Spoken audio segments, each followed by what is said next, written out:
As a seasoned investor, what would be the advice you would give to a new investor? What do you think are the most common mistakes that they are likely to make, being a beginner? And what would be your advice to them? Wow, that's a big one. Basically, I've always said, oh, investment is bespoke and all this stuff because there are so many things to investment. One, your risk appetite differs, your pocket differs, how long you want to leave your money differs, your resistance to fluctuations differs. Are you single? Are you married? No matter what you say, some will still use their school fees to invest, some will still use their house rent to invest. Take your time to learn, read stuff, read books. When I say read books, there are a lot of things you can Google and check, go to forums, read what people are saying before you start to put your money. But some think, oh, I must put my money, I must put my money. No, that's not the case. Forever and ever, there will always be opportunities. There will always be opportunities. The way it was in the 80s, the way it is now, the way it's good. As long as we are still in this world, there will always be opportunities. So you have to really take your time. But if you are so impatient that you cannot go through that particular process, then find somebody to guide you. Find somebody to hold your hand. You see, maybe Yeah. you get a coach and they coach you and possibly they give you support over time until you get stabilized and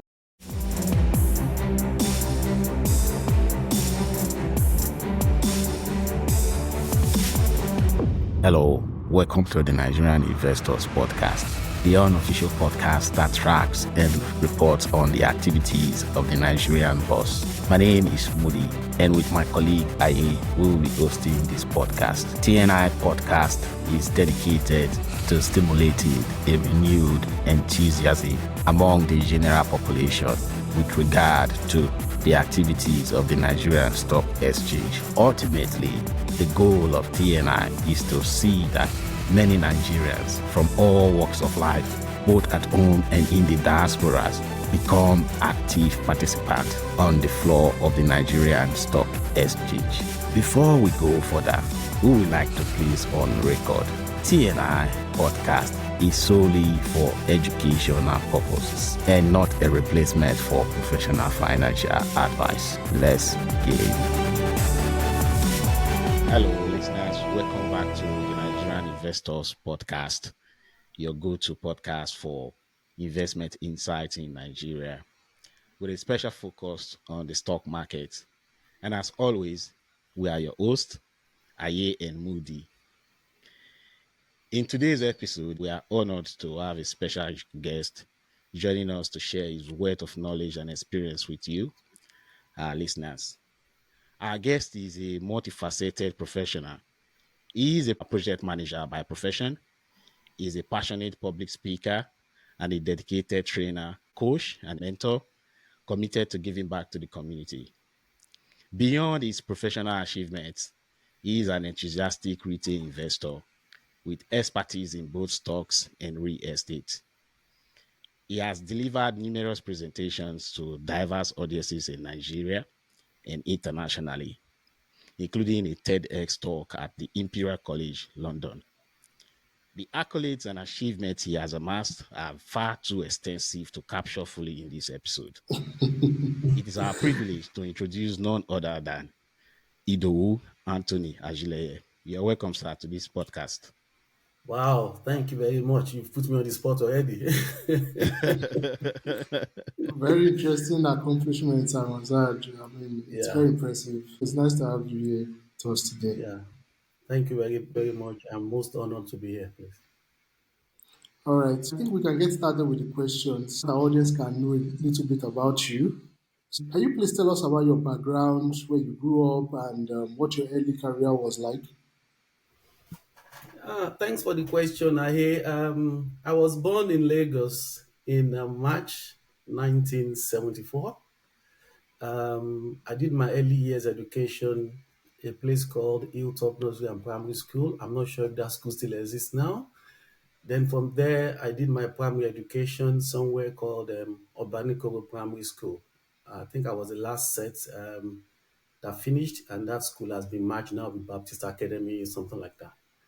Then from Okay. there, I proceeded to Federal Government College, Ubomosho, at the age of 11. That was my first shot of living on my own in a boarding house. Oh, Those days, FGCs are FGCs. Those days, if you have been to any of the FGCs before, it was really and yes.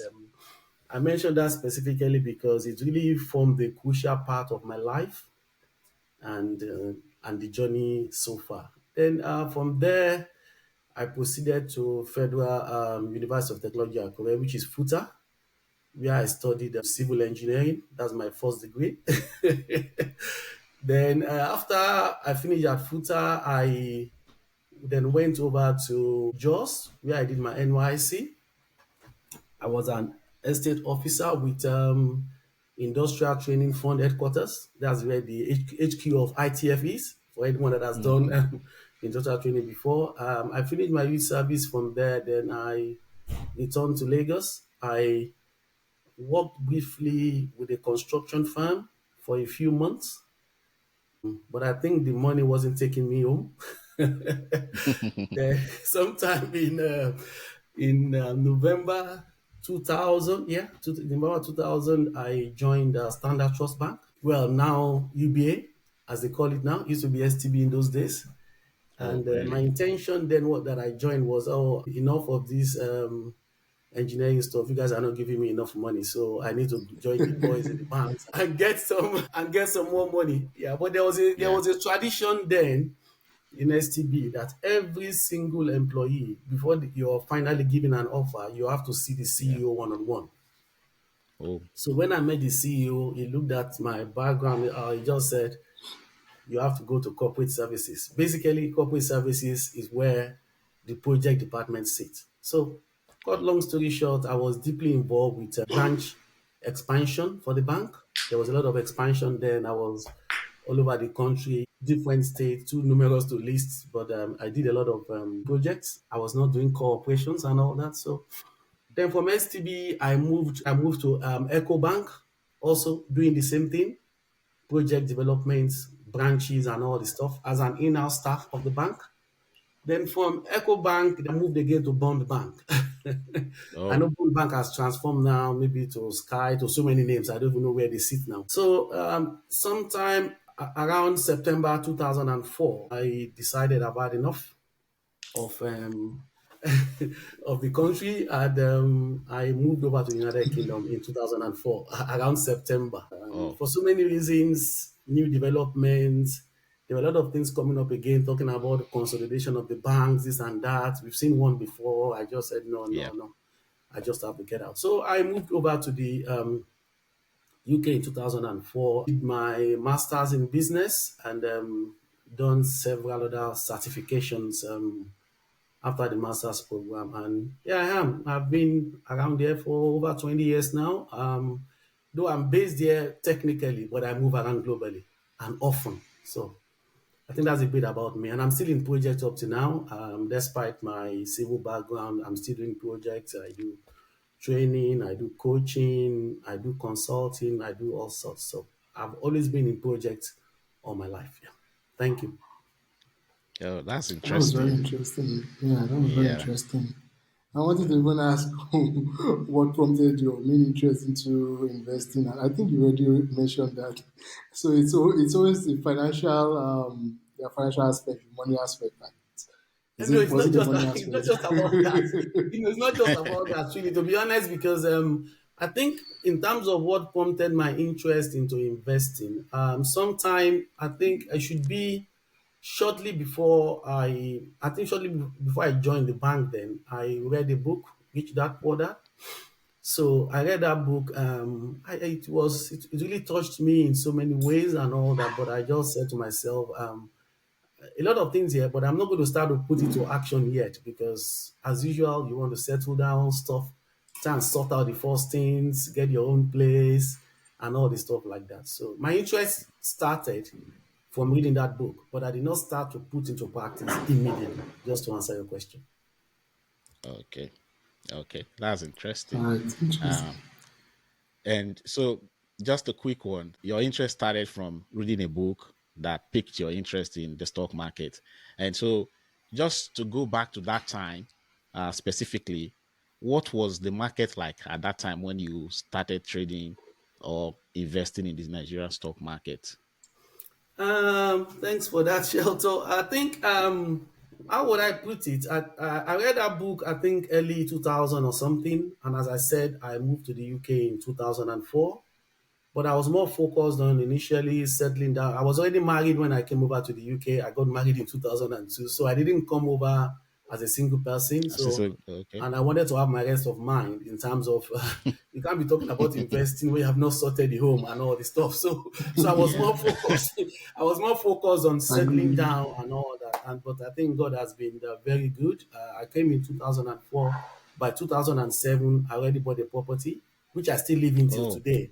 So, oh, that's and interesting. once the property was out of the way, family was better positioned. Okay, I see now that I can now start to talk about how do I now start to put money to work and all that. Don't forget, it's not just about the stocks that I learned. Stocks and real estate were two things I picked out from that book. And when it was time to start investing, oh, I said to myself, there are so many things I know around, but I did my own personal analysis. I said, well, I'm going to stick to these two investment vehicles. Those are my Yeah. babies, and I will stick to those strategies. And it has been like that since 2007. So that was how it all started. Yeah. Oh, that's Interesting. good. Yeah. I'm just thinking, would you say your experience, where did it start? Did you start with real estate market and then you went into the stock market? How was that? I did both simultaneously. I did both Oh, simultaneously. I was Okay. putting some money in real estate. I was putting some money in stocks. You guys know 2007, not a lot of things were well straightened up with the way yeah. stock Mm, market was. The And market then there crash. was Yeah. also a lot of things on real estate, but I don't want to focus on real estate. There are a lot of chances to buy lands, cheap lands in the suburbs and all this stuff. But talking about the real estate, as at that time, I'm talking about the stocks rather. As at that time, we know we call it NSC then. Um, Yes. he had stockbrokers and all the stuff like that. And one of the key things is that things have evolved, but we'll talk about that much later. But then you Yeah. just have to get a stockbroker. Then the next thing, maybe you send an email, what you want to buy in the morning, and hopefully you are checking at the end of the day if it was executed or not. You see, that was a mm, very a very poor model compared to what we have now. So it that was how it was. It Okay. started, was. putting money here, putting money there in two different investment vehicles simultaneously. Okay. Yeah, that's interesting. Just to follow up with that question, your response, some of your challenges, because what you just said now, your last sentence is like the back then the stock market was not the way it is now, whereby you can easily monitor your investment from anywhere in the world. What are some of those challenges that you faced that time, apart from the stock market not being very well organized as it is today? I mean, in terms of you're investing in real estate at the same time you're investing in the stock market. What were some of those challenges? It could be maybe finance, or it could be maybe bottlenecks when it comes to the process of buying real estate and buying stocks. What are some of the challenges you faced back then? Yeah, the key one is about the system. As I said initially, then we don't have all this advent of fintechs, you see. And you and I know now that the way the stock market works, even 20 seconds, 1 minute is a lot.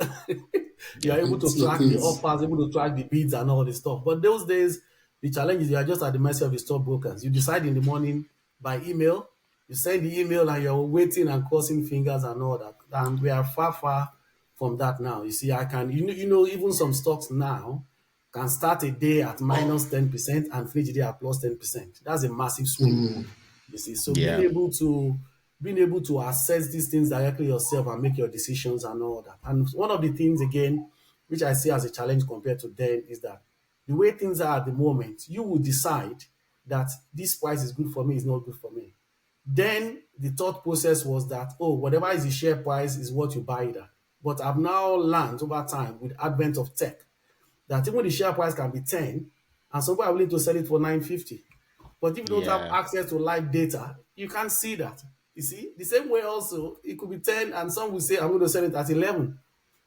As long as it's within the 10% plus or minus movement and all that. If you know you've done your homework, you are clear what you are after, you say to yourself, I'm happy to pay premium for this particular stock because I see a future in it. And that's just the major difference, really. Fintech has really changed the space.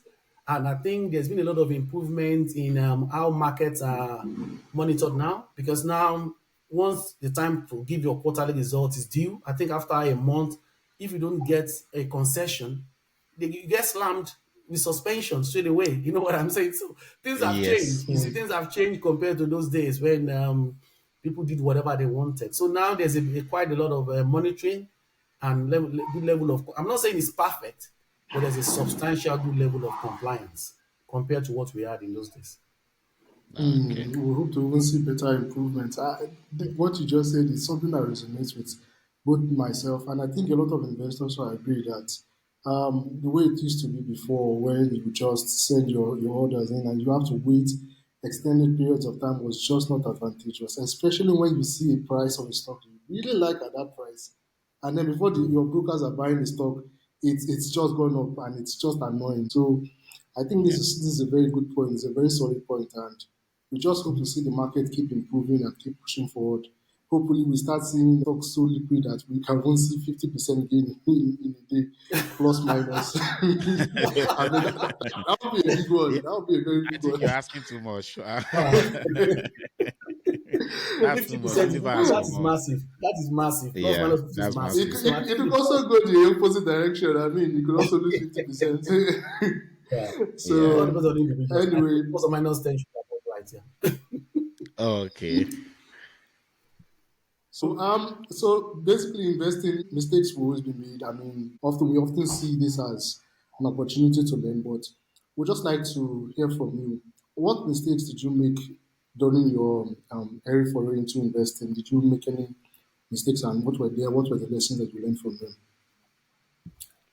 For me, I've always been somebody that has that concept that don't invest in what you don't understand. It's been my motto all along. I don't put my two legs in deep waters at the same time. I've always been a cautious person, and I'm not in a rush in anything I want to do. I take my time.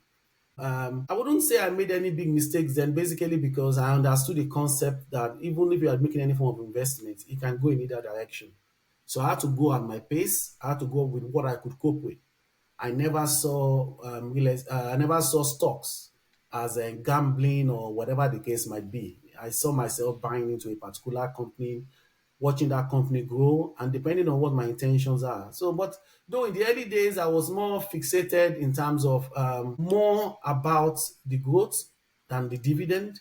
That was more of my intention. But as time went on, I was able to balance both and then being able to understand why I'm picking this, why I'm picking that, and all this stuff. So this experience grew with time, but I didn't make any grave mistakes in the early days. I made some mistakes along the line, but not specifically in the early days. And when I say mistakes, basically is that I won't call it mistakes in total. It's just maybe letting go some stocks too early, letting some stocks, letting them go too early. Maybe that's what I can Yeah. call. But I wouldn't say that came about because I was new. No, not that wasn't the case. Just basically because I just believe a bird in hand at times is better than thousands in the bush. Sometimes, and Yes. because I had my other art in real estate. So if I feel I've gotten a bit of some returns on this one, and another opportunity is begging elsewhere, then I can move the money there. So, but at times I've moved the money there. They've done well in the new investment, but what I've seen is that how this has multiplied is something else. Maybe I should have stayed put a bit Added more. longer. Yeah. Exactly. So maybe I moved to real estate and maybe it's gone 2 or 3 times the value, and the stock like Narco goes like almost times 20 from what I had it before. Yes. You see? Yeah, Yeah, yeah, I saw, this is yeah, I saw Nako for less than 2 naira 50, whatever. It's over 40 now, even in a span Yes. of 4 years or something. So those are what I can call mistakes, but at the same time, I didn't sell off to go and buy chin chin or something. I used it, but the mistake I would say is basically that what I put it into has not multiplied as fast as, Yes. mm, but it's not always the case. yeah. It's a catch-22 situation. There are times when you leave and you'll be happy you left, but at times again, you say, "Why did I leave?" and all that. So that's the mistake I can put across to you. I think Okay. this is something that a lot of investors will resonate with. I mean, selling a stock too early. Sometimes you invest it somewhere, as like you said, it goes up.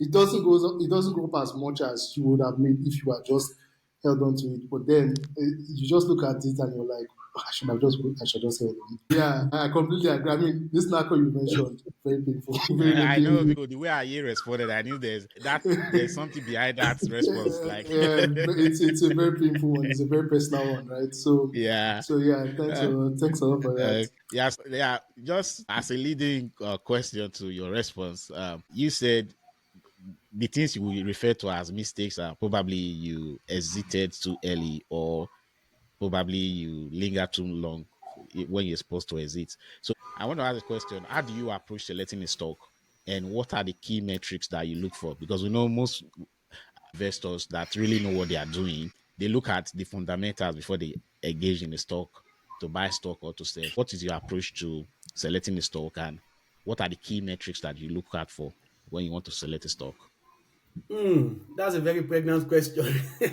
Yeah. I can't fully exhaust it, but I'll give just some tips. Yeah, not everything. Give some tips and all that. For me, Okay. as a certified risk professional, the first thing I say to myself that even if I'm not going to make money, I don't want to lose money. I want to Okay. minimize as much as possible. So my very first approach in terms of selecting stocks, I'm going to come to why am I selecting? As you guys know, you are not new in this business. You only make two ways. You only make money two ways from the stock market. You make money from Mm-hmm. price movement or dividends. But before I get to Mm-hmm. that, I want to establish my safe position. So I will say to myself, every business ideally should be a going concern. But Okay. if for any reason a business ceases to exist, what is my fallback position? What do I get? And as far as I'm concerned, one key metric that I first of all check for me, as I said, everybody must have a way of doing that. I check equity of an organization. And what is an equity of an organization? You net off the liabilities from the asset. You now check the outstanding number of outstanding shares. You divide it simply, it gives you the book value of the stock. So what it means is that if a company ceases to exist today, if that company has preferential shareholders and they've paid them off, the next will be ordinary shareholders, and that's what comes to your hand. As simple as that. So if they've got enough equity based on their outstanding shares, you're going to get some of your money back if the company ceases to exist. But another thing about that again is that you also have to keep an eye on the debt profile of the company because Yeah. the equity might be good. You have to check their debt profile again. So all those things I look at and okay, I say, well, at least I've crossed the first bridge of saying, well, if the worst happens, my money is not totally gone. So that is the first thing. Then the next thing will now be that is this going to be a growth stock for me or is it going to be a dividend stock for me? For those that are not Okay. familiar, it's just growth is basically saying capital appreciation, it moves up. Dividend is what the company pays and all the stuff like that. So I can't give all the metrics, but I'll take one in turns. Let's look at the dividend side of things. If my focus is dividend on a particular stock, I want to check the dividend history of the organization. What is their dividend history over the last couple of years? That is one. And the other thing I'm going to check is that the earnings per share, because ideally a company will pay dividends from their earnings per share. But again, that one has a caveat because if you look at it critically, some companies have very good earnings per share, but they are paying out a low percentage of those earnings, a low Oh, percentage, and some are paying close to what they earn. So you have to also look at that also in making a Yeah. decision if you are thinking about a dividend stock. In terms of a growth stock, I look at so many things with a growth stock. What sector is it in? How does it fare with those in the similar sector? What is the probability that this particular stock will move? What is the current book value of this stock compared to its peers in similar category? So if somebody should say to me now today that, oh, Idowu, you want to buy one of the Ugas, I don't need to think twice to know the Ugas to buy. I know the Ugas has got a better chance to Of okay. move growth. compared to others. You see, that's just an example. Again, it comes with experience and all that. It comes with what their book says and all the stuff like that. So that's what guides me. Is it a dividend stock? Is it a growth stock? After I have satisfied the condition of if anything happens to this company, I don't lose my money. And it's as simple as that. So there are so many metrics. And as I always say to people, conventional metrics cuts across globally. But when you talk about the NGX, as I always say, is a unique animal. Going beyond all those metrics, you have to know some peculiarities about NGX. It's not Yeah. London Stock Exchange. It's not New York Stock Exchange. There are Yeah. conventional metrics. I'm not doubting that, but there's much more you need to Yeah. know and all that. And in conclusion, I live in the UK, but I can tell you, I don't even do LSE. I don't do Oh, NYSE. I only do wow. NGX. Yeah, because I'm a man of niche. I love the niche market and I like to be a specialist. So, hope that answers your question. Mm. Yes, it That does. It answers a does. lot. That answers a Thank you lot. so much. I think my personal little things I like to take from what you said, and this is something that even for me it means a lot, right? So yeah, the NGX is a very unique animal. I know my own investing history. I made that mistake of thinking, oh, I read all these foreign books that say, oh, if you want to value a stock, you should look at this, look at that, and then you come up with the idea that okay, this PE ratio is the standard. Let me use this PE ratio. But then this is the NGX. That PE ratio you're looking at is not going to work here. It's better you just bring things down to a decent level. I mean, by early foreign into the markets, I know how to optimize the portfolio just to squeeze out good performance. So it's something that resonates very, very well with me. Yeah, thanks a lot for that. So Yeah. how do So, you okay, when you want no, to go you ahead. want to think so? No, no, no, go So ahead. how do you decide when to exit an investment? Are there specific red flags you look out for that tells you, okay, let me sell this investment, or are there milestones that you're chasing that you say, oh, I've hit this milestone, so it's time for me to exit? So what are the things you look out for to decide when to exit? So many things again. Very pregnant question. So in terms of exiting, I would have known at the onset if it's a stock I'm buying to take advantage of movement and get out of it. But as we all know that things change every single day. By the time you start to see flags that maybe a company is running into difficulty, or maybe they have a bad management, or maybe whatever they are providing is not in vogue any longer. There are so many things to look at. Or maybe they start to talk about capitalization. You feel that they might not have a chance of capitalizing and so on and so. There's so many things to look at, you see. And at times, one of the key things is that when you start to see that something is becoming too valued, it's overvalued. Ah, man, this. Although some people will ride it, they will ride it. But for me, when I say I think this is really far, far more than the value of this particular stock, then I will just pull out. I'll pull out again, not to use the money for chin chin or abula or whatever. I will pull out and find something else that I think is still at the beginning of movement and all this stuff. Because at times I don't want to mention there are some stocks that you just say to yourself, how can this be at this price? And for people that don't have the experience, they jump in the hype, then they get to the top, they can't sell it. You see, they can't sell it. You see, I don't want to talk about other stuff that goes on in the Mm, market and all that. So Yeah, no, you talk we all know about it what as stray exactly. bullets. Exactly. So I don't get soaked in that hype. I say to myself, I don't see what supports the price this stock is at the moment. So it's better I just take stuff. If I don't sell off, I'll just take off maybe like 50% or 70%, or I do it gradually and all that. But a lot of factors is if it's overvalued, I want to take my money as much as possible. If I feel there are some bad news about the organization, if I feel there's no future with that particular sector, if I feel there's regulation, if I feel government policies, there are so many things. There are so many things. There are some people that would, there are some companies now that if a particular person wins an election, you know that company is in trouble. So a lot of things you have to look at. You see, so that's why I Yeah. say to people, you cannot. I live in the UK. I can tell you for a fact, there's no single day I spend less than 2 3 hours on Nigerian information. There's no day. There's no day. At least 3 hours.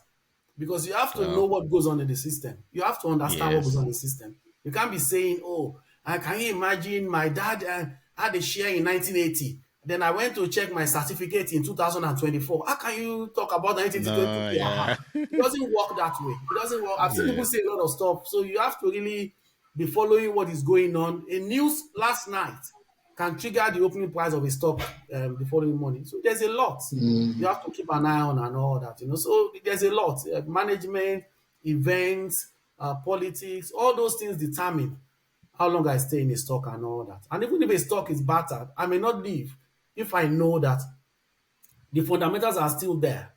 It's just temporary events, like COVID, for example. Some Mm-hmm. stocks became peanuts, you see, Yeah. but I know because it of was a COVID. temporary thing and all that. So that's what it is really. I look at a lot of things, but that comes with experience again. It comes with experience and all that. So, And at times, some of these things just keep moving and moving. You just say to yourself, they don't have the fundamentals, they don't have the books. Maybe some people have got some feelers that some new investors are coming or something like that. Yeah. Then you might want to stay Rumors. put and not leave. When you want to stay put, so a lot of things Yeah. come into play. A lot of things come into play. Yeah. Okay. Yeah. I Thank you for think that. it The next is question we want let's to ask is, you know, the Nigerian stock market has had its own share of past histories when it comes to investment. Because most people that got involved in the past, they really didn't know what they were doing. They didn't take their time. Because you just told us now that before you started investing in the stock market, you took time to study and you waited for a time that you really understood what it entails when you are investing at, because you have that principle of not losing your money, the money you want to invest. If at the end of the day, the worst that could happen is you're able to get your capital back and not to lose your capital. You took your time to learn the rudimentary aspect of the stock market before you decide to engage. But today we have so many new investors, and oftentimes I see that most of them are always in a hurry to get started. As a seasoned investor, what would be the advice you would give to a new investor? What do you think are the most common mistakes that they are likely to make being a beginner? And what would be your advice to them? Wow, that's a big one. Basically, because the few places where I engage with people in terms of investment firms and all that, I see a lot of them don't even know anything, and all they will say to you, "Which stock can I buy?" You can't be saying that. And you see, I've always said, oh, investment is bespoke and all this stuff because there are so many things to investment. One, your risk appetite differs, your pocket differs, how long you want to leave your money differs, your resistance to fluctuations differs. Are you single? Are you married? No matter what you say, some will still use their school fees to invest, some will still use their house rent to invest. There's still a lot of things. Yeah, no matter, so yeah you know the way human beings are. No matter the caution, no matter the guide you give them, yeah it's yeah just like what they say in my local tribe that a dog that's going to get lost will never hear the whistle of the hunter. So no matter what you say, Okay. some will still they will still do all those stuff. So I think that's a big mistake for a lot of them. I wouldn't say I know all newbies, but the ones I see their comments on the groups that I engage with, I still see that they are not willing to learn. You see, and as I always say to people that you don't have to start to invest as soon as you know about NGX. You don't have to start to invest. You can take your time to learn, read stuff, read books. When I say read books, there are a lot of things you can Google and check, go to forums, read what people are saying before you start to put your money. But some think, oh, I must put my money, I must put my money. No, that's not the case.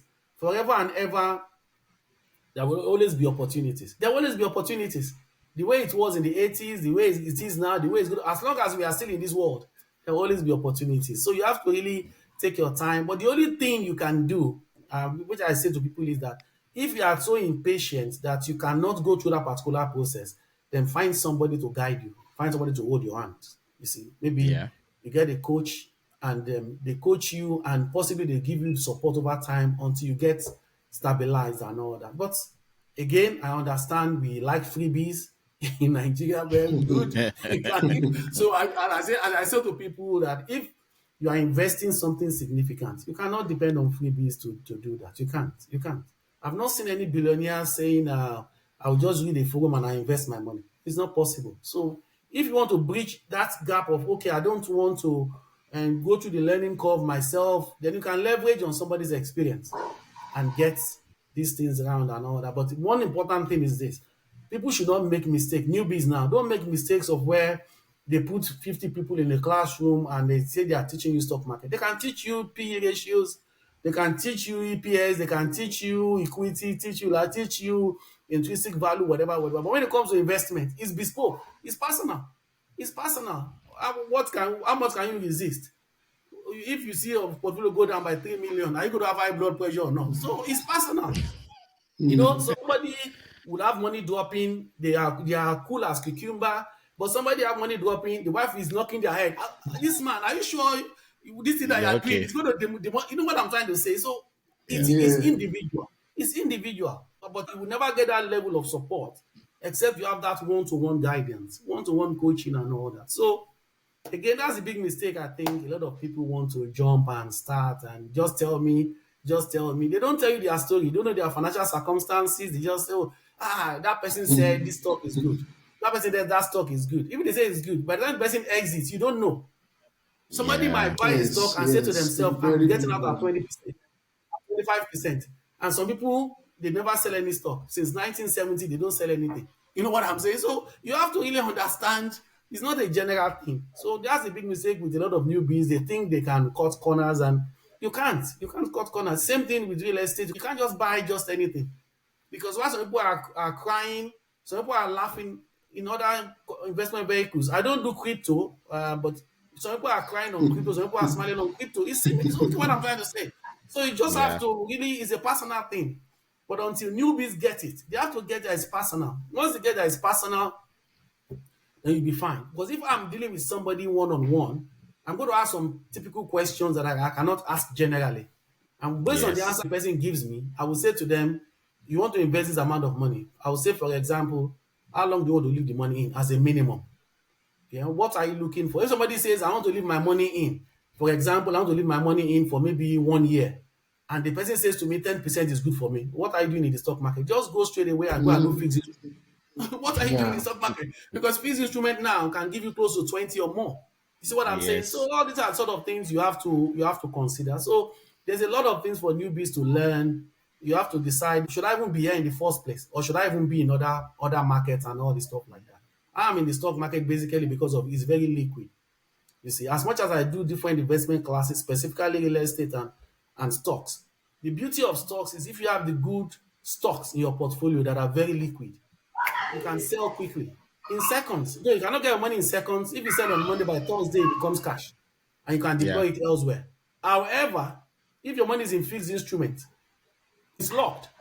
It's locked. So you can get your upfront profit or interest or whatever the case might be, but until the tenure ends, you cannot use that money. So, and I think I've given this example before. If I need to take quick money because of an opportunity elsewhere, within a week I can turn it around, get my cash, and buy that thing. And these investments are time bound. So these are sort of the typical things newbies will have to understand. You have to understand all those things. Why do I have to put my money? What am I looking for? What's my financial circumstance? What's my risk appetite? This and that. Or they say, for example, a company is about to get new investors or whatever, or the company is about to give a bonus. We must fly left and right. You see, at times the rumors becomes reality. At times they don't become reality. So you need somebody to actually guide you if you don't want to make those grave mistakes. So that's what I've seen with newbies. I keep saying is bespoke. You cannot generalize. You cannot. If you are really serious and you don't want to spend time to learn yourself, then get somebody to hold your hands. And that's what I would advise. Completely agree. Completely agree. I think for most of our listeners, for especially those who are newbies, right? Um, this is very, very, very, very important. I mean, everything I said is very, very important. I remember there's this quote that I think a mentor of mine used to always say that it's only a fool that learns from experience because you have people have experience out there. So you can always reach out to them, you can always get the experience from them. But then again, caveat, experience is still going to be the best teacher because, like you said, it's bespoke. Interestingly enough, if you're getting freebies, this is something that I think I've observed elsewhere too, not in investing elsewhere. If you're getting freebies, you're not getting the experience. So how do you manage yourself, especially in those very, very particular circumstances? Like you've mentioned bonus stock, right? And sometimes these things don't materialize, sometimes they materialize. Imagine this. You're buying a stock, there is a rumor going on that this something is going to happen. The stock will likely go up. But then even if it doesn't go up, what's the worst case scenario? For some newbies, they don't know what that means. They don't understand worst case scenario. I'm not going to lose my money. That's experience. That's experience that will keep you calm. Even in the worst case, you are calm. Right? So it's something that a lot of newbies investors have to understand that look, freebies are good and all, but experience still will always be the best teacher. And yes, it makes sense to get experience from people who already have that experience. Because someone like you will say, oh, have you considered this? You're about to buy this stock, but have you considered this? Have you looked at this from this perspective? And that alone will just save you from a lot of stress, a lot of regret, a lot of, oh, I wish I had waited before I bought this stock, or I wish I had bought this stock and I just so yeah, I completely agree with you. I completely agree with you.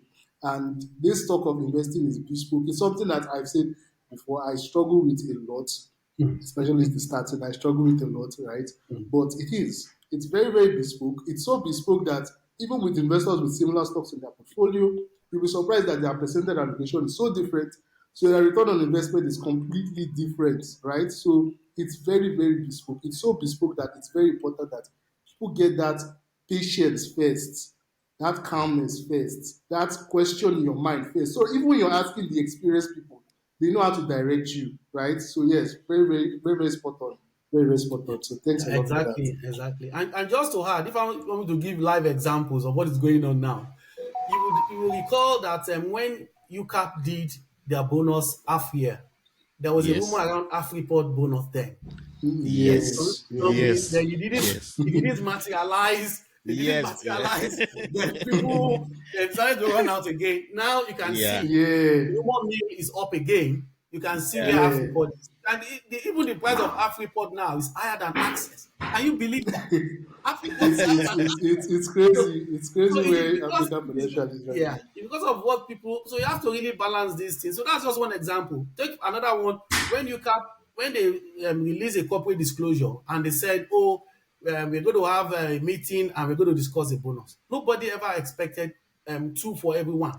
You see, I was saying maybe Yeah. they will That was say by four for one, surprise. one for one, or stuff like that. You can see what happened thereafter. A lot of us thought some things would go on after they had the Asani shares. So many things changed. Look at Tantalizer now. It was rumored that there's going to be a takeover. Some ignored it, some jumped on it. But again, you need guidance to plan for worst case scenario. That if it doesn't happen, this and that. Okay. Another one, look at Yes. Omatech now. Go and check which books has Omatech got. But there are some things No going on. books. There are I, some I I specifically went to their books, look at it, and I was like, well, there's nothing here in this business. No cash flow, exactly. nothing. Like there's nothing here. So why is it moving? I was just Exactly. asking myself. Exactly. But I dug further. Another friend that is also very experienced. He now sent me something about Mate. So that gave me, that's why I saw my Mm. interest in and all that. So, but what I'm saying is that not everybody has access to that. You see, not Yeah. everybody has access to Exactly. it. Exactly. Exactly. So, yeah, when I saw it, the guy, he sent me something. Wow. I said, yeah, okay.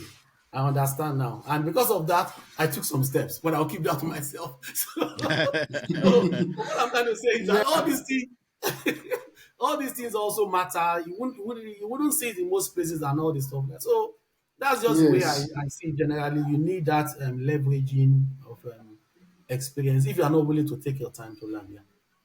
Yeah. So Okay. we completely agree. It young investors have to learn to build those relationships as well. I mean, you some information you are getting from people who are even in these industries, right? It's definitely something a lot of investors have to look at. When you're doing your homework on the stock, there's a lot of information out there. There are some information that are niche and they're in the hands of very, very experienced people. You also have to reach out to those people to get the information. So yeah, completely agree with. So Moody, you were about to ask a question. I just wanted I'll move on to the next question, All right. which is something that in the past, I think someone made a statement that if you want to hide anything from a black person, put it in the book. Excuse me. Because they So will never sorry. open the book. I don't know how true that is, but our next question is what are your recommendations when it comes to books and other resources that new investors can use to better develop themselves in order for them to be able to understand the market and know what they are investing in? Because I know most great people that are experienced in the stock market, they are great readers. Most great people that really do well essay in stock market and all walks of life, they are great readers because you learn more from books and all that. So what would be the your book recommendations for people that are starting in the stock market? I think for books, it's just generally for self-development. To be honest with you, it's for self. There's so many books out there, not just about stocks, either for your efficiency, for real estate, for so many things. So, there are so many books out there, but I wouldn't say to you there's any specific book on NGX. I don't think there's any. Even if there's No. one, I don't think I'm going to read anyone at all. Basically, because so what I'm saying that, and this is why I'm saying that is because, as I've said earlier, is a unique animal. You can read books that will tell you how stock market works, what the metrics are, the fundamental. There are so many books that Millionaire Investor, general books about investment, Rich Dad Poor Dad, Babylonian Million. There are so many things, but they will not teach you NGX in particular. You see what I'm saying? Yeah. But those things are good to build your mind, to build your perspective, to open up your brain. So there are so many. What I've got a lot of them. I don't know what is cheaper depending on what part of the world you are. But what I typically do, I join Audible. Then Audible, depending on, you can get it at discount if you know when to join. Then you can get books very, very cheap and all that. So, but it helps you, builds you generally on so many things. And I've got a couple 4-day week. There's so many. There are just too many to mention, but they will not give you specific NGS experience. No. But they will give you what typical stocks are, what metrics to check, what fundamentals to check, and all that. But you guys know that some of these metrics, at times you say to yourself, well, what is driving this market? You Yeah. see, because you see those things don't apply. You see some terrible P ratios and they are jumping. You see some zero revenue. Some people are buying it. There are so many things. Books will not tell you that. Okay, take for example now, because we are talking NGX and all that. Ella Lakes, they don't have any revenue, but their balance sheet is good. For those of us that are positioning on Ella Lakes, what are we trying to do? We're saying by the time they start, it's going to start to chase Presco and Okomu, Yeah. and it's going to Yeah. be too late. You see, those because you know what I'm trying to say. But somebody that has studied all the stocks books, there's nothing in this company. Why would I put anything on there? But by Okay. Yeah. understanding the environment, understanding, anticipating what can happen, then you can jump in and all that. So to answer your question, basically, the books will help you with self-development, but they will not teach you NGS specifics. They will not teach you. There are so many motivational books, or even there are a lot of stuff on YouTube and all that stuff. So I wouldn't say anyone. I think just one foundational book with investments is Rich Dad Poor Dad is very good. It teaches you on Okay. stocks, teaches you on real estate, and there are so many others. Depending on what you're after. If you are someone that is, some of us are self-motivated, some are not motivated. They need to be motivated and all that. If you feel what you lack is determination, or you give up easily, just have to pick up a book that aligns with what your weakness is. Some of us are naturally, we are tigers. You see, someone like me now, I don't need anybody to to motivate me and all that, because I'm naturally motivated. But I like to read and learn new things, learn new strategies and all this stuff. But it's not specific NGX, no. But self-development books, there are so many of them. Millionaire Investor, Rich Dad Poor Dad, 4-day week, Go for No. There are so many. There are just too many of them. Too many of them. So you have to decide what gap have I got as an individual, and what exactly am I trying to build, and that will determine the book you go for. Yeah. Very, very, Okay. very, very important, very interesting. Yeah, very important advice to non-investors because there's no end to how many books you're going to read. Books, it's endless. There's so many resources out there, but like you said, just having just that question in your head of what do I want to learn right now is just a good step to just know what book to pick up. And I think for a lot of young investors out there, this is a very good advice for you. It's always scary when you see people sharing books online and say, no, read this book, read that book. I mean, by the time you download them all, it's like 51,000 books. I think I have 1,000 books. I've not even read up to 2%. But once you start asking the question of what do I want to learn right now, what is the thing that I need to learn to drive me, you will find a book, you will get that motivation, that inspiration. So yeah, Yeah. completely agree with you. So over to you, Moody. All right. Do you have any mentors, any thought leaders or framework that have guided your success? Um, to be honest with you, I NGX specifically, I don't have any mentor NGX. Yeah, I've learned the ropes myself. I don't Nobody mentors me on the NGX. I don't listen to any broker. Apologies, majority of them, they are good at what they are there to do, and not at investment really. To be honest with you, that's my Yeah. personal experience. I may be wrong. So, and if you doubt me, pick 3 or 4 or 5 different brokers that you think are top-notch brokers in Nigeria, then go and check their recommendations. They don't tally. They don't Yeah. tally. That one is talking about B, that one is talking about A and all that. Some will say sell, some will say hold, some will say Good. this, some will tell Bye. you 50% upturn, some will tell you minus 20% downturn, some will tell you 90% upturn and all that. So what is the basis for all this stuff, you see? So basically, I just believe that my own concept of this NGX is that you have to learn yourself, master your own strategy. Because the beauty of this, as against what people say about Nigeria, is when I give somebody money to help me build a house, they will take picture when I go there, I don't find anything and all that. So this is the only investment vehicle in Nigeria that I believe is very, very secure. Secured in the sense that you have your CSCS account that is independent of the brokers. So if anything happens to your stocks, you can see it from there. And secondly, you don't need any family, any staff, any send whatever. Once you have your phone and you have your data, simple. Your CSCS account, your broker account, your bank account. Once you have those three things, either you are in Miami or you are in India, you are anywhere. As long as you know what the time zones are, you know when markets start trading at 10, finish at 2:30, you can do stuff yourself. So, and what I say to a couple of people that are close to me, even when you're 80 years old, when you're 85 years old, you can do it. As long as you can read, you can do it. It's as simple as that. So basically for me, I wouldn't say any mentor specifically. I don't really think I have any in terms of NGX, not really. But in terms of maybe generally learning from people, there's one person, is not living now, he's dead. I never met him. But if there's somebody that I really love, the sort of work he did while he was alive, is going to be Jim Rohn. Jim Rohn, yeah, that is one person for me. Never met him, but the things I have learned from Jim Rohn is worth more than $1 billion. What I've learned. So that's just one tip I can give. And a lot of his work is free on YouTube. You can listen, and it's just about all around building, not giving up, persistence. And that's the weakness of many people. We give up easily. We give up easily. Little challenges, we give up and all this stuff. So, to your question, mentor wise, I don't have anybody mentoring me on NGX. No, I've learned the ropes over time, and now I'm coaching people. I've got my personal clients and all this stuff like that. So, but you have to be sure, So you have to be sure who you're talking to about the NGX. So that's the way I see it. But in terms of general mentorship, I think I follow Jim Rohn. He's dead now. For those that don't know him, he's not alive, but a lot of his works Oh, are online.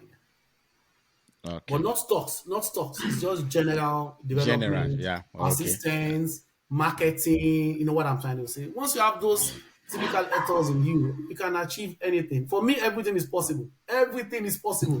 You see, Just it, think it about always it. looks Yeah. impossible until it is done. That's Nothing what is I'm trying done. to say. Yeah. So everything That's is true. possible. Have an open mind, and nothing comes easy. So because this is what people need to hear, and nothing comes easy. Nothing is a lot of hard work.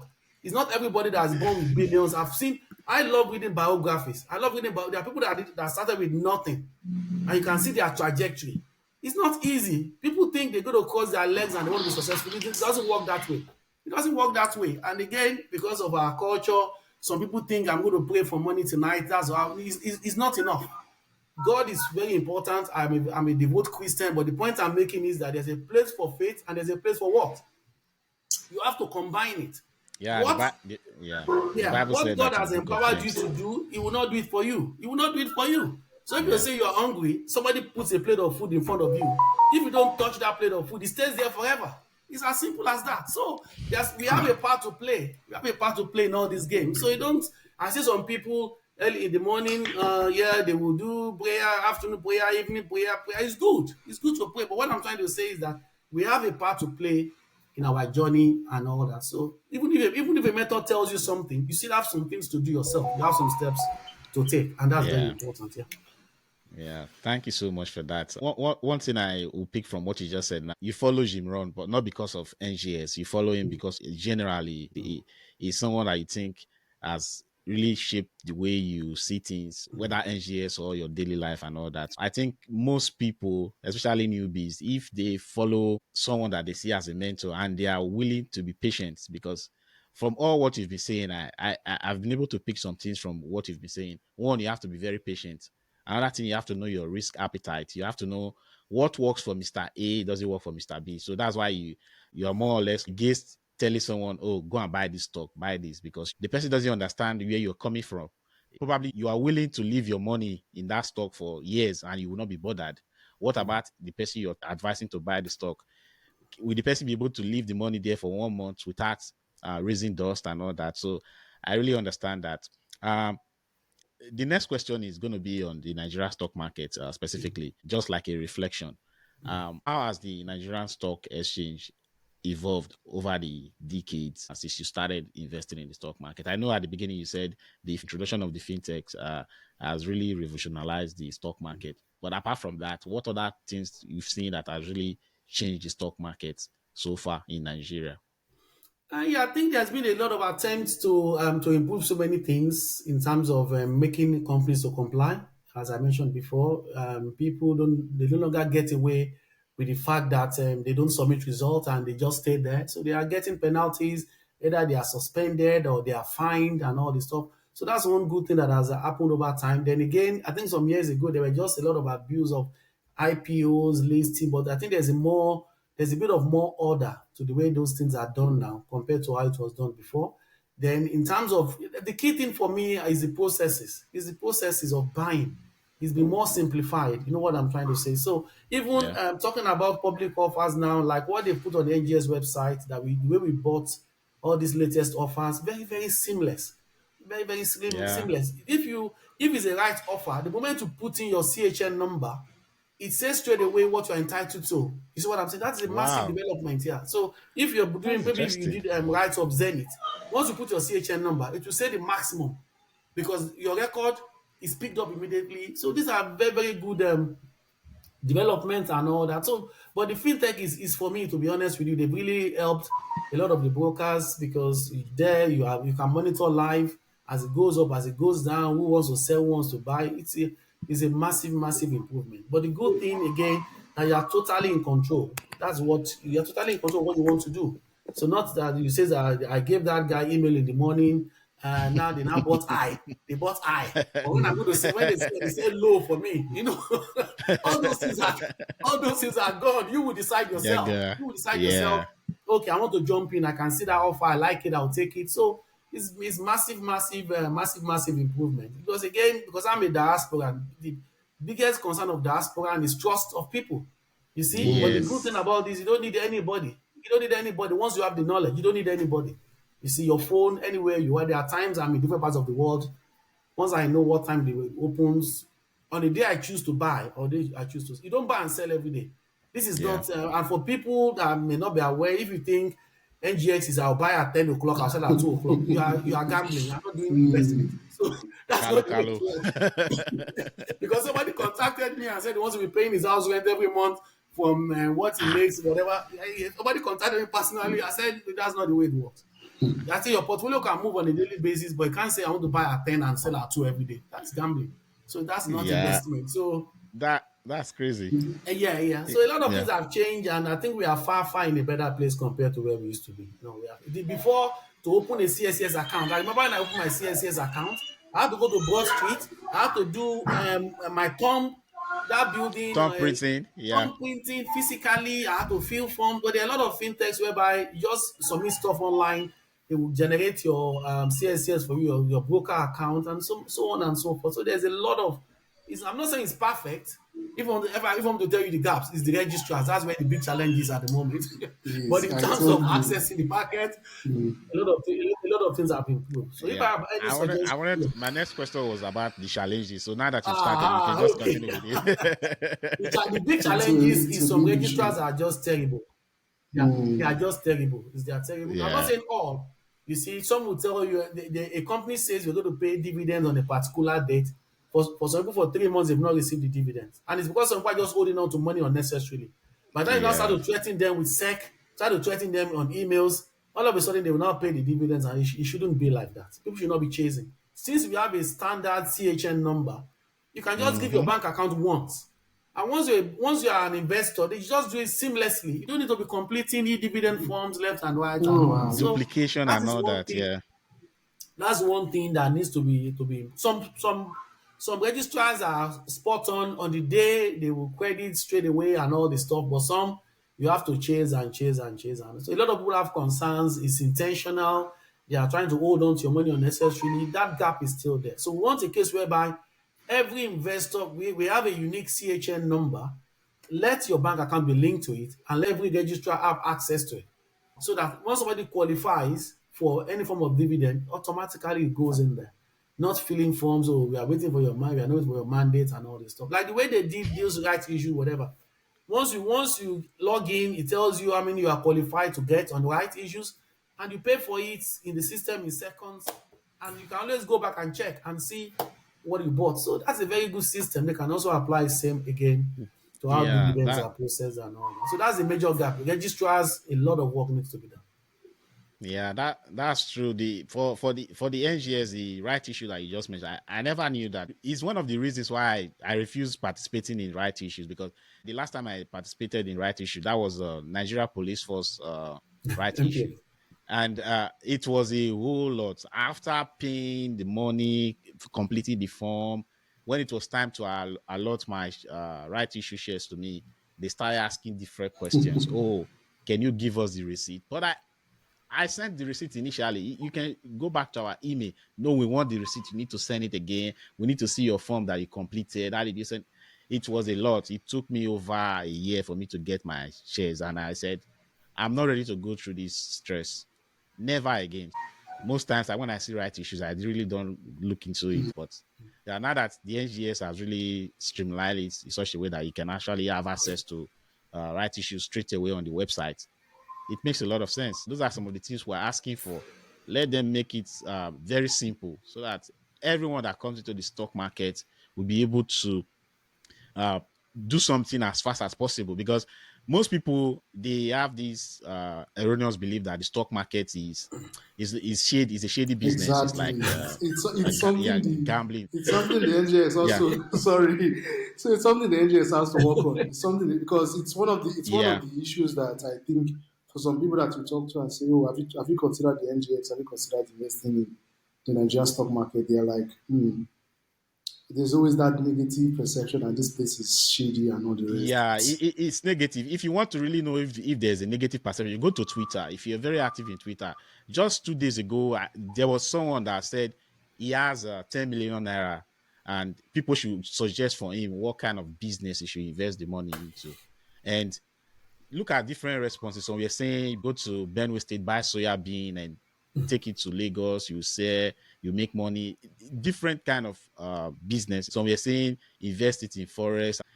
I was waiting to see where they will say stock market, the Nigeria stock market. I kept reading until I found someone that said buy Zenith Bank shares. They will still pay dividends by April. And you can see the follow-up comment under that session. Everybody that responded to that tweet were negative responses. Like, you want to lose your money, you want Jimovia to eat your money, or your 10 million will just like, they were just like, I was going through everything. There was nothing positive about the responses to that statement that the person made.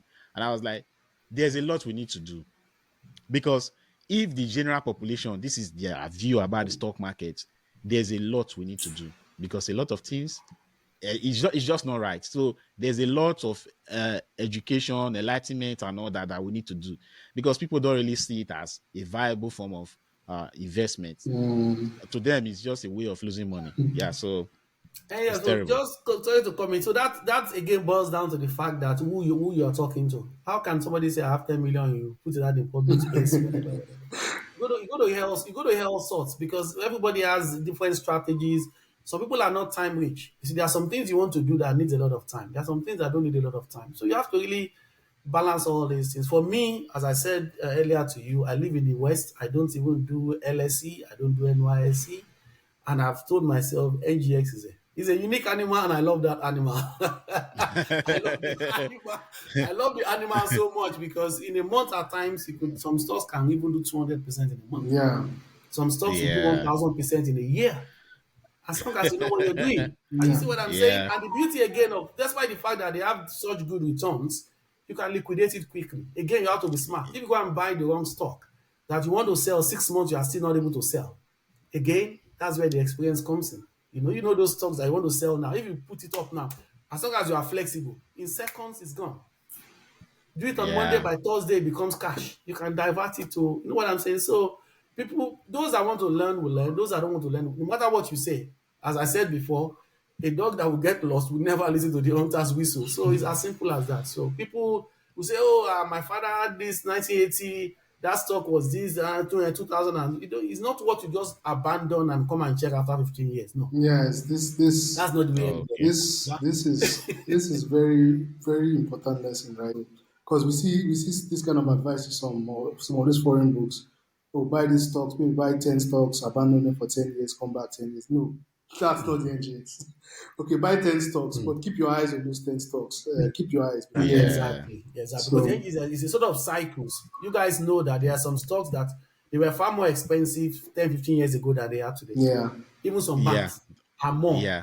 than what they are today and Banks, all that. Nigeria So breweries, you have those, to yeah, you there's have so to many understand companies. there's a lot to it. There's a lot to it. So it's up to people what they want to do and all that. So there's a lot. You can't just abandon it and say I will come back. No, no, no. You have to be checking it. Not just checking the NGX. You have to be in touch with what is going on. There are a lot of Oh, financial publications that comes out, even newspapers. There are a lot of things. There are a lot of things. If you watch now, one of the fugas now, it's something that's in the last few days.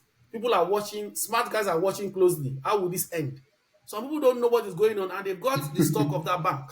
yeah, They don't know what yeah. is going on. I'm sure you guys. I don't want to say. You guys know what I'm saying. One of the We fugas. I know, know. we Something I is understand what you're saying. know. Yeah. in the Yeah. last few days. Something is come Yeah. up. So they're already saying Yeah. this and that. Get this person out. Yeah. That get that person out. No, the person is saying that because he wants to be controlled. So there's so many things like you can't just leave. You can't just leave it. You can't leave it. Yeah. You can't. You Yeah. cannot. So people have to get that clear. So if you are talking to the right people, you get the right guidance. Let me put it that way. I think this is a quote from you too that you posted on the lounge, which is something that investors also have to learn, right? So use time to buy money, use money to buy time, and this buy low, sell high thing, it works in that way. So investors need to Exactly. understand these little nuances. Buy. I don't know if we've mentioned if there are any unique opportunities that the Nigerian stock market has created. I think we've touched on that. Yeah. So I think the next question you should be asking Aye is the future. Yeah. What So trends? what trends Yeah. do you see shaping the NGX? Are there any specific industries or sectors you're excited about? How do you see the NGX in the future? What trends do you see shaping it? What sectors are you excited about? Yeah. So many things, to be honest with you. We can't exhaust it, but I will say a few things. There will, as I said before, there will always be opportunities. Anywhere. There will always be opportunities. You just have to know what you're doing, position yourself. If you look at the oil and gas now is evolving, and because of this PIB implementation, there are now a lot of foreign people are selling their assets to local companies. We have to know which one to take on. You have to know which one to take on. You see, some of us have made so much money on Eternal, we have exited, but some are joining again. I'm not saying it's bad, but you have to understand why should I buy this at this particular price, or should I just wait for Dangote refinery to list and all that. So there's something coming up in the oil and gas due to the free market economy of the current administration. So there are some prospects there, but it all depends on what you want to get and when you get it. You see, when you Mm-hmm. get that's very important. Then the other thing again, insurance again is not a strong sector in Nigeria, as I've said so many times Yeah. before, because people believe insurance is not my portion. Or I was listening to somebody on TV that said Yeah, when yeah. they talk about insurance, they're not my portion, whatever, whatever. But the fact is that if you live in the West where I live, people insure cats, people insure dogs, people you can't do any crap insurance on your car. You have to insure houses because over 90% of houses are mortgaged. No bank is going to give you a mortgage if it's not insured. So the insurance is big money in the West, but in our country, Third it's party just coming up. insurance for So car. now with the new with the new insurance bill, I think as I've mentioned in one of the programs, basically they will be forced to recapitalize enough of the NICOM insurance companies back. So I can see this sort of uptick in the last few days and all that. So insurance, there are prospects there if you know what you're doing. And I think I've shared my thoughts. For me, one of my key investing principles generally 20 kobo becomes 40 kobo, 40 naira becomes 80 naira is the same thing. It's about Yeah. returns. So I tend to prefer the lower scale if it's the right. I'm not saying the lower scale are always the best. I'm just saying that if I've got two similar stocks, lower scale, higher scale, I will go for the lower scale multiplication because it's quite easier for two to become four than for 500 to become 1,000. That's what I've seen by virtue of experience. Then the Okay. banks have been a bit stagnant because of all this recapitalization now. The first access is announced. We oversubscribed now. I think We've had another company, FCMB, talk about they've achieved and all that. So by the time all this stuff is over, then the banks, they have always been very resilient. They have always been resilient. Don't forget, we're a country of over 200 million people. The banks would always they will do well. But again, lesson 101, entry price. Entry price. You have to know. Your Yeah. entry price is very, very key. You see, that's very, Yeah. very important. You see, some people are now, somebody was asking recently, oh, I want to buy Zenith. I said, when did you start following the NGX? Basically couldn't answer. But this same Zenith you are trying to buy at 45 now, a few weeks ago was 36.50 to the public. Why didn't you buy it then? Mm, So it means that yeah. possibly the person is new, or they've not even just say, okay, somebody said Zenith is good or Zenith something Bank. and all Yeah. that. So a lot of things comes into play. So the banking sector is also quite good. Again, entry price is very important and how long you want to stay there. Then the other one, I think there are other financial services also that are good. So there are so many sectors. Manufacturing is struggling, as you guys know, at the moment. All those that have got FX exposure is affecting them. It's affecting them. So again, typically good stocks like Dangote Sugar, they are struggling because of FX challenges. Those have got FX exposure. So you have to also consider that then oil and gas, banks, insurance, IT. We don't have so many big players listed in IT, but there are a few of them that are there. You have to just be sure, is it a good buy for me at their current prices? You see, for a long Yeah. time, I was holding Champs. I bought it for 20 kobo. Champs is over 2 naira now. Though I've sold it so many times. I've sold it over and over again. But this same Champs Yeah. was 20 kobo before. For a long time, it was sitting at 20 kobo. Yeah. But now it's 2 naira something, 220 or 219 where it's closed and all that. So there's not so many, all the big players in IT, they are not really listed. Maybe hopefully if they come on board, maybe there'll be more opportunities in that space. So those are the key sectors for me. But the most important thing is that you have to be clear on your own strategy. Why am I buying it? How long am I leaving my money in there? Am I buying it for growth? Am I buying it for dividend? And all those things matter. Even the conglomerates also, they are very important. You see, like all the Transcorp stuff like that. I'm not recommending any stock, but the fact remains that there's a potential in those sectors also as the business expands and get bigger. But again, Transcorp has not been very good in terms of dividends. It has been very poor historically. Yeah. So, Mm. Yeah. so you have to know if I'm buying it, why am I buying Transcorp and all that. And again, talking about the NGS as a unique animal, look at Transcorp Hotels. PLC as it's about maybe 51 or something. But look at Transpower, subsidiary is about 300 and something or thereabout. Look at Transco Hotel, about 116. Then somebody says to you, how can the main body be 51? Very low. And Yeah. subsidiaries are like times 6 times 7 of the price. So again, it's a unique animal. You have to understand why we have all those things. Because no, if you tell anybody in the West that the main organization is trading at 51, but subsidiaries are trading at 100 and something, 300 and something, Children or what's going something. on? So you have to understand all these parameters and all that. So I think the conglomerate also have a future because I see a liberal economy coming. Then all those investments in infrastructure with time they will pay off for those that are investing in those. So it all depends. But again, I cannot say it enough. Investment is bespoke. You can never generalize. You can never generalize. You have to have a one-to-one in terms of what you want to achieve, what is good enough for you, and that is the best way to approach it. So, virtually all the sectors have opportunities. Some have moved so quickly, and some people are stuck. They can't even sell it because they don't understand why it's moving. So that's it. I can give examples. Julie Pharmacy, where are they today? Those that are going in Julie I've Pharmacy. been waiting for you to mention that all this Exactly. since we started. Look at Julie Pharmacy. It was just going. I say, so I can't decide for anybody, but you have to know what you're doing. Look at Unicell. Just moved all.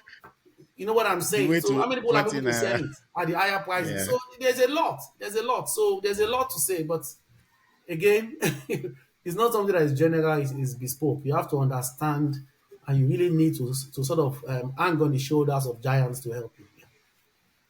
Yeah. All right. Thank you so much. Are you okay? Your closing thoughts and just the last question. Okay, so if you could go back in time, is there any piece of advice you give your younger self about investing?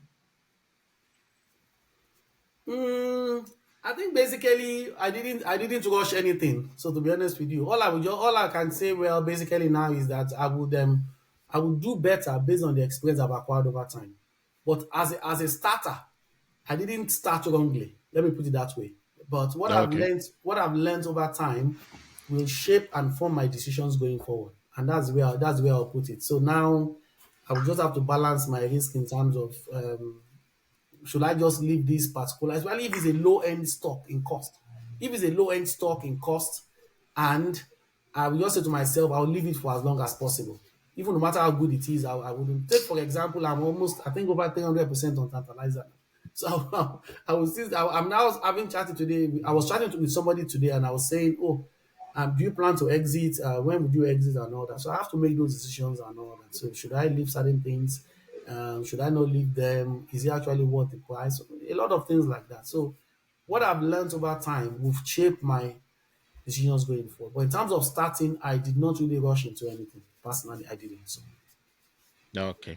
All right. Thank you. Just a quick one because you are a resource, whether you like it or not. People will learn from Yeah. you. How can listeners, people that will listen to this interview, if they want to stay connected with you, just to get more insight from you, how can they get connected?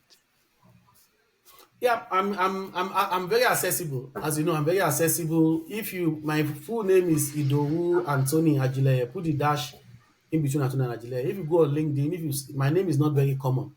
If you put on LinkedIn, Hmm. I'm verified on LinkedIn. Easily you'll find me. If you go on Twitter or X is what it's called now, I'm Yeah. verified on X. Put my name, you will find me easily. In terms of Facebook, I've got a personal Facebook page, but I don't just accept anybody on my personal, no, to my personal account. That one is you have to request to join. But in terms of my Facebook page, anthony-agile.com, I've got a page that is open. You can easily follow me there or message me. The team will respond one way or the other.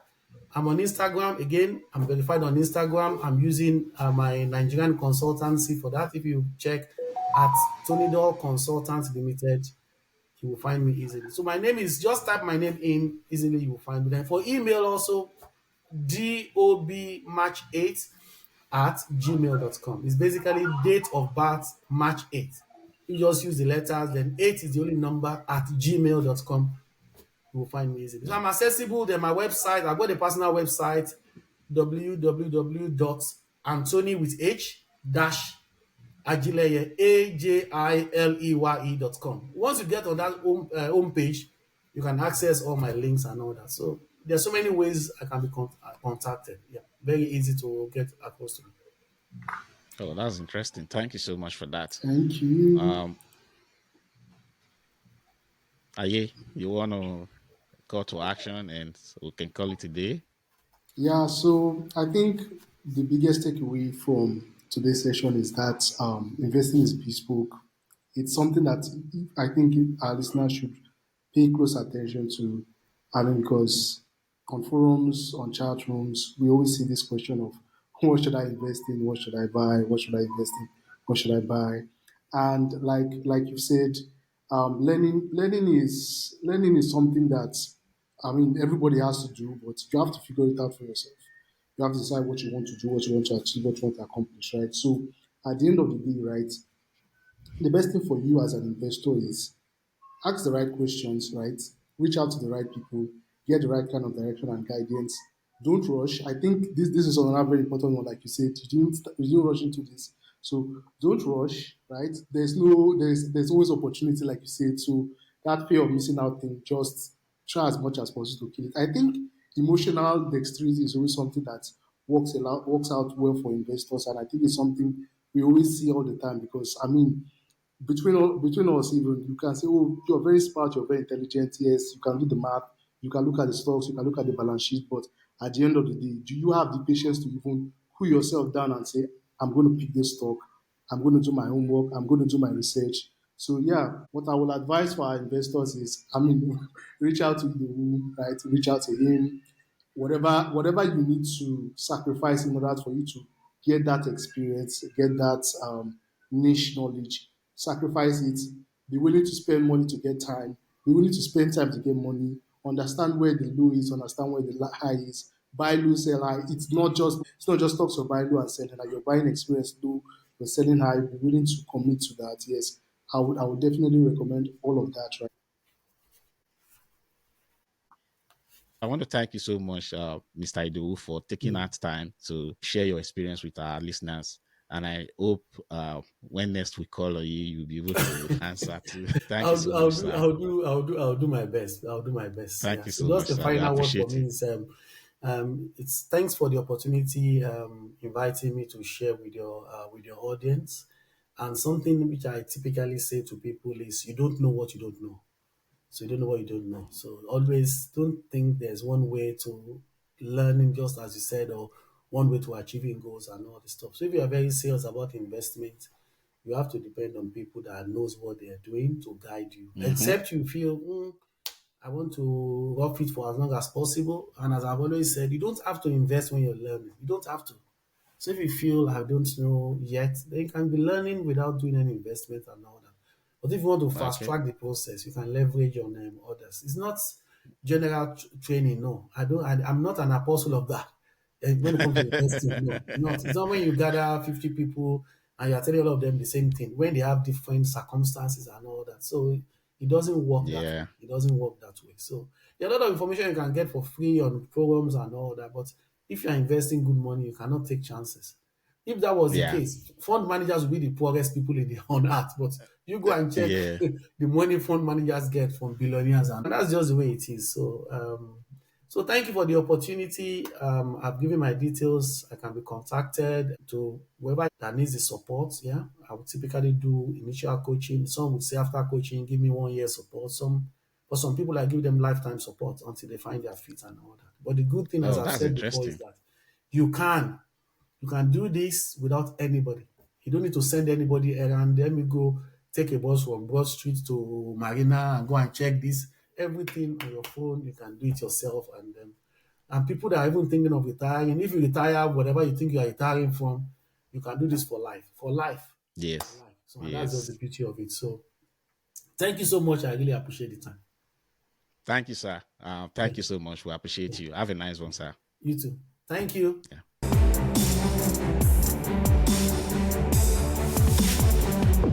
Thank you for listening to another episode of the favorite podcast that brings insight to the Nigerian stock market. We hope you enjoyed today's episode. To get more episodes like this, follow us on YouTube, Twitter, Facebook, Instagram, TikTok, Amazon Music, Apple Podcasts, Spotify Podcasts, as well as on our website. All this information is available in the show note below this episode. Until we bring you another episode your way next week. Bye for now. TNI podcast is executive produced by Mudi. This episode was edited by Rona at Rock Quarry Village Studio.